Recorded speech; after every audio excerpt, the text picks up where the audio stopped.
Okay, so before I start this review video, I do want to get this out of the way. Spoiler alert, spoiler alert, spoiler alert, spoiler warning, spoiler warning. I think that it's best that you wait until you have seen whatever it is that I am reviewing in this video before you watch this video if you do not want to get spoiled. So yeah, spoiler alert. Okay, so that out of the way, on to the review video. Hi everyone, this is Jaden Pictures. My name is Jaden Edward McKinney, and yes, like the Dukey the Third review video that I did yesterday, I'm not recording this video in my room, and instead I'm recording this outside because right now it's pretty noisy at my apartment. And my dad's watching football at the apartment, so I'm recording this outside. I'm recording this review outside like I did with the Dukey the Third review that I did yesterday. And the thing that I will be reviewing today is the final last Dukey Shrek movie by Vanilla Rabbit Lover 2001 Productions. And that is Dukey Forever After. And this is on Super Bowl Sunday. I think it's a great time to get this review out I think Super Bowl Sunday is a great time to get this review out. Because I like Super Bowl Sunday. I mean, I don't really watch that much football, but I still like the Super Bowls. I still think the Super Bowls are cool. And I can imagine Vanilla Rabbit Lover 2001 Productions thinking the same thing, because it doesn't seem like he watches that much sports either. And yeah, like I said, his Dukey Forever After project is his last Dukey Shrek movie, and it's my least favorite Dukey Shrek movie because Shrek Forever After is my least favorite Shrek movie. I have mixed thoughts on Shrek Forever After. I have mixed thoughts on Shrek Forever After, and it's a Shrek movie that I've gone back and forth with the most. But I can imagine, but if I were to go back and rewatch it, I can imagine me really liking it because it's Shrek. It's Shrek, and I love the first two movies so much, and I really like the third one, and I think it's underrated. So yeah, I can imagine it being really good if I were to go back and rewatch it. And there's still some things that I enjoy about Shrek Forever After, like the Do the Roar Kid and the ending, and and I like the main villain of the movie, Rumpelstiltskin. Yep, and of course, I don't hate Dukey Forever After, but it's definitely my least favorite Dukey Shrek movie. But I still like Dukey Forever After, though. Okay, and yes, speaking of Rumpelstiltskin, I want to go over the casting choice Vanilla Rabbit Lover had for Rumpelstiltskin in this project, and I'll, of course, share my opinion on that casting choice. Okay, so for Rumpelstiltskin, he had Wacko, the evil toy maker from Johnny Test, be Rumpelstiltskin, and I think that's a pretty fitting, and I think that's a pretty good and fitting casting choice. Wacko fits Rumpelstiltskin pretty well. I think my favorite villain casting choice in this Dukey Shrek series is either that casting choice for Rumpelstiltskin or Hugh Tess as Farquaad from his Dukey 1 Shrek 1 movie spoof project. And another villain casting choice that he has in this spoof project is he had Susan Test from Johnny Test be Fifi. And well, I think that's a good casting choice too. I definitely don't like it as much as Wacko the evil toy maker as Rumpelstiltskin. And another casting choice that I like in the spoof project is the one for the Do the Roar kid, the kid who says Do the Roar. Oh my gosh. Okay, he shared his casting choice. He shared the casting choice he had for the Do the Roar kid one time in a live stream, and it made me laugh. The character he had be the Do the Roar Kid in Shrek Forever After is Eric Cartman from South Park, and in my opinion, that's a really good and it's a pretty funny casting choice. And it is pretty fitting because they're both fat kids that aren't that well behaved, and they don't talk in too clear of voices. They talk in a bit of obnoxious voices and a bit of like obnoxious voices.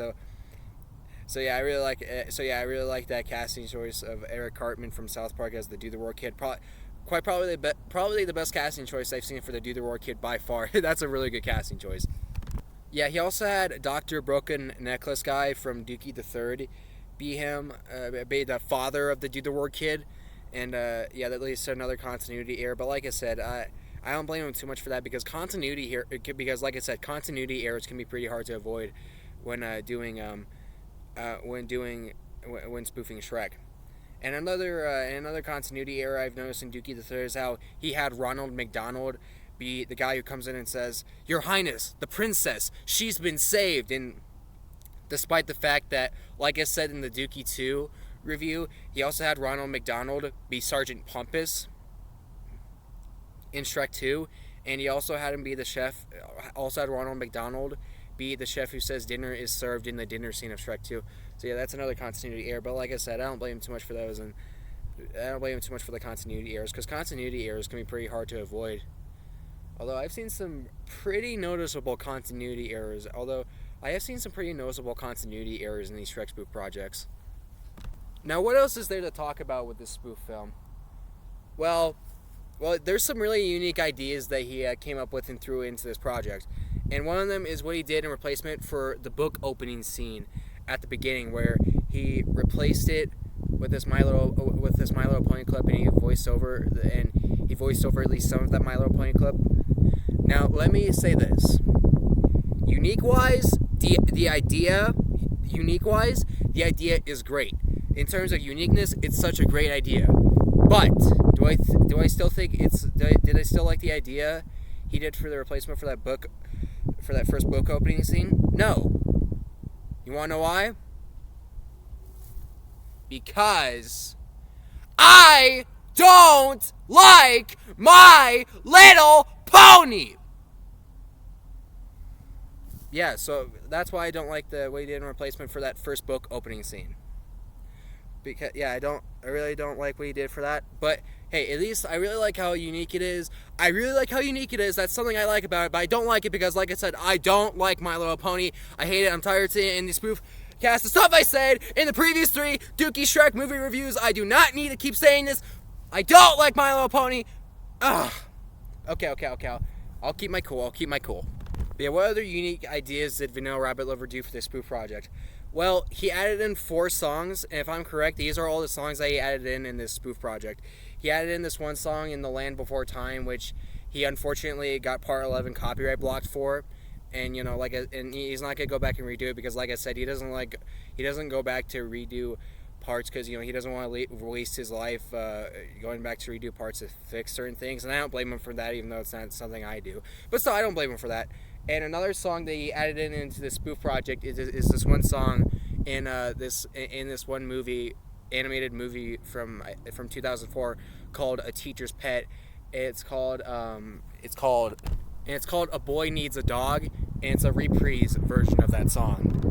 And like how 21J Star got me to watch Silverwing, Vanilla Rabbit Lover 2001 Productions got me to listen to that song, because there's a scene in his Dukey Forever After where he throws in that song, and he shows like flashbacks of defeat scenes from the previous 3 Dukey Shrek movies, and I thought it was cool how he did that, and that got me to go to listen to the song itself. And yeah, and I really like the song. It's a really nice song, and I can see how he threw it in. He finds it really heartwarming, and I respect his opinion on that. I think it's a really good song. If you want to listen to it, I'll put a link to the song into the description below if you want to listen to it. And yeah, plus into the comment section of that video that I'll link into the description below that has that A Boy Needs a Dog song, I posted a comment in the description of that video saying that Vanilla Rabbit Lover 2001 Productions brought me there, and he put a like into that. Comment, and yeah, he told me that he put a like into that comment. So yeah, thanks for that like, dude. And yeah, thank you for introducing me. Yeah, thank you for introducing me to that A Boy Needs a Dog song. It's a really good song in my opinion. And yeah, and more songs that he threw into this Dukey Forever After project is, I remember that in the end credits of this project, he added in a couple of Johnny Test songs, and I thought that was really good too. And yeah, and the unique ideas for this project don't stop there. Yeah, here's another unique idea that he did in this spoof film. And oh my gosh, he's done a bunch of unique ideas in this Dukey Shrek series, hasn't he? Okay, so, like, you know how I said that he has Capper from the 2017 My Little Pony movie as Puss in Boots? Well, in this film, for Fat Puss in Boots, he had Capper turn into his cat Crawley, and he had Crawley be Fat Puss in Boots, and that was a really nice and unique idea that I wasn't expecting. That was a really nice job. They did that. Nicely done, Vanilla Rabbit Lover. Nicely done. But do the unique ideas stop there? No! No, they don't! No, they don't. There's still more stuff to cover. Dukey Forever After is no exception when it comes to the Dukey Shrek series having unique ideas. Here's another unique idea that's in this spoof project, and it's right before the end credits too. It's right before the end credits too. Okay, here's another unique idea that he did. Before the end credits, and it's before the end credits. Okay, so before the end credits, he added another My Little Pony, another My Little Pony scene where he does some more voicing over of My Little Pony, and he throws in a My Little Pony song. And does Jaden Pictures like the idea? Isn't it obvious? No! I don't like the idea because I don't like My Little Pony! Alright? Isn't it obvious enough? Okay. Alright, I need to calm down. I probably shouldn't be yelling like that, but still. I don't like the idea. I don't like the idea that he did right before the end credits because I don't like My Little Pony. But do I think it's great? Unique wise. Yes, it's great. Unique wise. It's cool how he's throwing in all these unique ideas in his Dukey Shrek series, and I can imagine him throwing in unique ideas for when he does Toy Story or for like when he does his Ice Age sequels.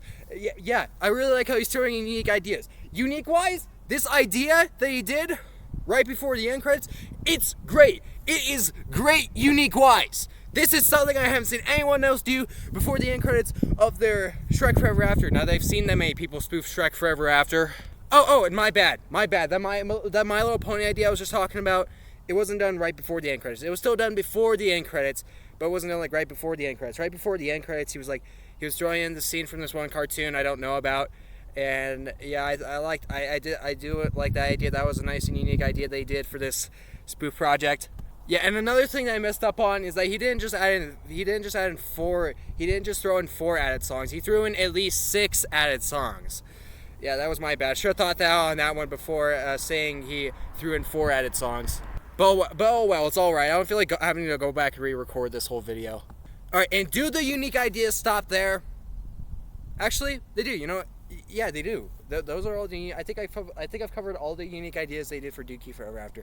So yeah, that's it. Good night, everyone. Bye. Oh wait, no. I haven't covered all the unique ideas that he's done in this spoof film yet. Oh my gosh, there's more. There's more unique ideas that he did. Another one is this thing he did in between the part where Shrek smashes the cake at the birthday party and the part where he walks out the door after smashing. He walks through the door. He walks out through the door after smashing that birthday cake. Excuse me. Oh my gosh, seriously, Vanilla Rabbit Lover, how many unique ideas will you end up having in your spoof films overall? Okay, but yeah, anyway, another unique idea that he did. Okay, for the part in between the part where Shrek smashes the cake at the birthday party and the part where he walks out through the door after smashing the cake at the birthday party. He added in dialogue between Johnny and Dukey, and he was having Johnny ask Dukey, "What's with you?" And he was having Dukey criticize Johnny by saying he never wants to see him again. You know, he's annoying and all that stuff. And then he has Dukey walk out through the door. Now, granted, he did spoil that. I do remember him spoiling the idea in at least one of his live streams before he started doing Dukey Forever After. But I still thought that was a really nice and unique idea. I still thought that was a really good idea. It is nice to add. I do think it is nice to add dialogue in your. It is a good idea to add dialogue in your spoof films. But I wouldn't say do it too much though, because you don't want it to drag on too much.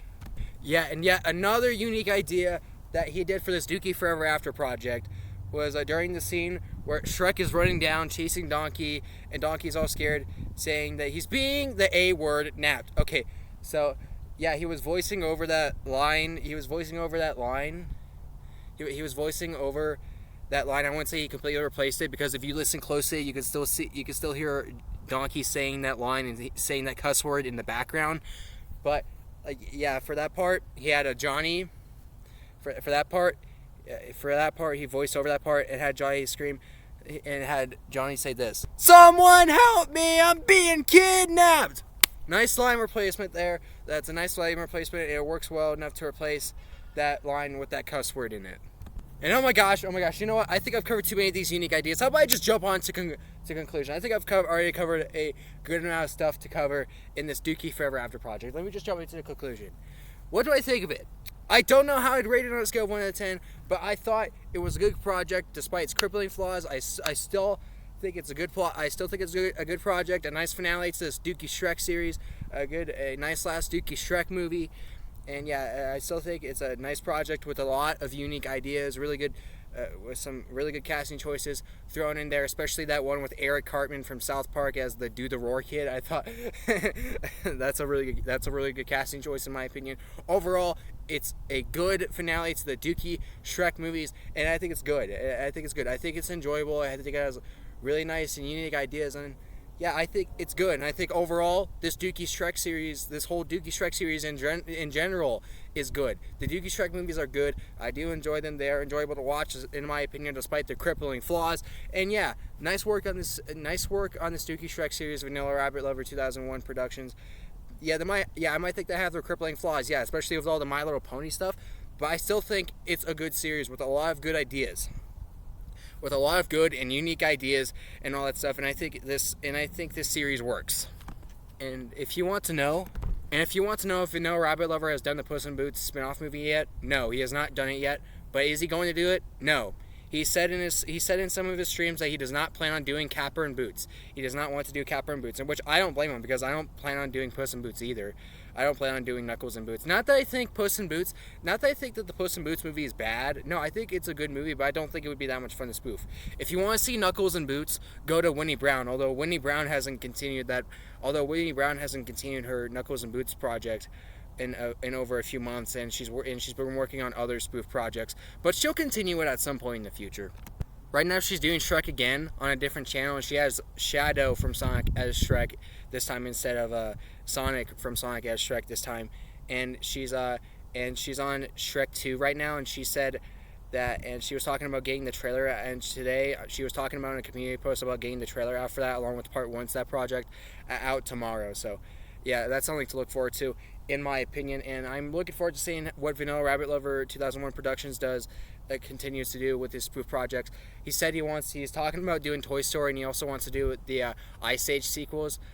And he's also been talking about doing this Dukey Shrek specials, like doing Shrek 4D and all that stuff. And yeah, I can imagine him wanting me to review those.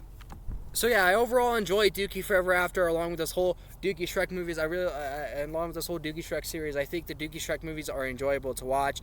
They have a lot of cool, unique ideas in them. They have some really good casting choices thrown into them. And yeah, I think it's good to cut the video off here. So yeah, Vanilla Rabbit Lover 2001 Productions, nice work on Dukey Forever After and the Dukey Shrek movies. I'm looking forward to seeing how your future spoofs will be. And yeah, he said he's been taking a break from doing spoof. He's been taking a break from doing spoof films because he thinks he deserves a break after working so hard on those final 2 Dukey Shrek movies. And I don't blame him. Spoof films can take a lot of hard work to make. Making spoof videos can take a lot of hard work to make, especially when you're doing full movie spoof projects. And yeah, Vanilla Rabbit Lover 2001 Productions, like I said, nice work on your Dukey Shrek movies, nice work on Dukey Forever After and all that stuff, and I'm looking forward to seeing how your spoof films will be in the future. So, yeah, that's about it for the video, everyone. Bye, everyone. Happy Super Bowl Sunday, and thank you all for watching this video. Okay, end of video. Bye. I'm forgetting stuff again. Oh, I can't forget my hoodie. Oh, and how can I forget my laptop too? Yeah, and it's still recording. Okay, bye everyone. Bye. Bye. I can't see the mouse. I can't see the mouse. Dang, I can't see the mouse. Sorry if I'm dragging this. Oh, now I see the mouse. All right, let me just hit the stop button there. Okay, bye.